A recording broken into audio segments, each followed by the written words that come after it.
সম্মানিত দর্শক, আসসালামু আলাইকুম। প্রিয় দর্শক, সামনে আপনারা একটা ইনকিউবেটর মেশিন দেখছেন। এই মেশিনটাকে কিভাবে জীবাণুমুক্ত করবেন, অর্থাৎ বাচ্চা বের হওয়ার পরে আপনারা কি কি কাজ করলে মেশিনটা জীবাণুমুক্ত হবে, পাশাপাশি আবার নতুন করে বাচ্চা ফুটাতে পারবেন। প্রিয় দর্শক, মেশিনের মধ্যে বাচ্চা ফুটাইলে আপনারা অবশ্যই জানেন যে বাচ্চার কিছু মল করে, এই মলগুলো আপনার যদি পরিষ্কার না করেন এখান থেকে আস্তে আস্তে বিভিন্ন ধরনের ভাইরাসের সমস্যা দেখা দেয়।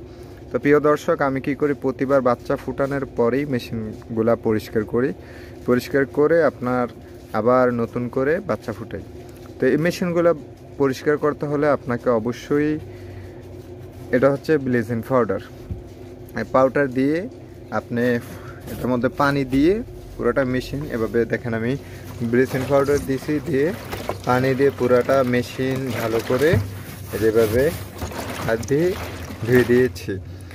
এখন এটার মধ্যে আপনার ব্লিচিং পাউডারের গুঁড়া আছে, পাশাপাশি পানি আছে।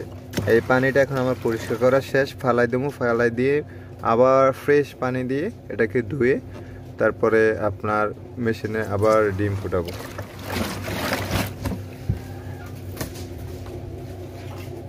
প্রিয় দর্শক, ওইটা হচ্ছে আমার ডিমের যেখানে বাচ্চা ফুটে বের হয় ওই ট্রের মধ্যে, ট্রেটাও কিন্তু আপনার জীবাণুনাশক করে ভালো করে তারপরে আপনার ডিম দিতে হবে, কারণ এগুলো খুবই সেন্সিটিভ কাজ।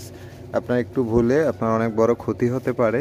তাই আপনার পোলট্রিটা একদম সর্বোচ্চ কেয়ার করে, একদম সর্বোচ্চ ভালোভাবে করার চেষ্টা করবেন, তাহলেই আপনি এখান থেকে কোনো কিছু একটা করতে পারবেন। আদারওয়াইজ কিন্তু আপনার সমস্যা হবে।